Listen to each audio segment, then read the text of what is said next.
আমি নেপালে আছি না ইন্ডিয়া আছি না দুবাই আছি, এত কিছু খোঁজ নেওয়ার তো কোনো দরকার নেই। আমি যেখানে দেখি ভালো আছি। বড় মামলা করছস, হাজিরা দেবো, জেল খাটবো, শেষ খালাস। পিছিয়ে পিছিয়ে আইস না, মানে ফলো করিস না, আমার ফলো করলে সমস্যা হইব। একদম সাবধান। আমি কয়েছি তো জেনে লাভ নেই। আমি মনে বাড়িতে আছি, আমি দেবিদ্দারি আছি, মনে আমি কুমিল্লা বা ঢাকায়। তোদের সমস্যা কি? খোঁজ খবর নেস কেন মানুষের কাছে? কেন মানুষের জিজ্ঞাসা জরুরি হয়ে আছে? সমস্যা তোদের?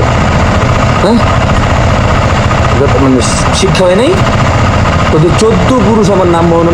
মনু, তুমি শান্তিতে থাকতে চাও?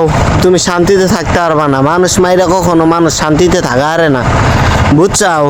তুমি ইন্ডিয়ায় গেছো ভালো কথা, তুমি ঘুমের তালেও দেখবা তোমার গলার তলেই ফাঁসি, তুমি জাগলেও দেখবা তোমার গলায় ফাঁসি। তো তোমার ফ্যামিলিও কোনোদিন শান্তিতে থাকতে পারবো না, তুমিও থাকতে পারবা না। কারণ তুমি কেন এই কাজটা করতে গেলা? তোমার কেন এত ছিল যে এই কাজটা করতে গেলা?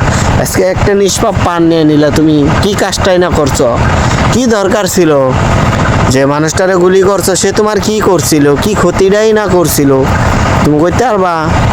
কিছুই করে নাই।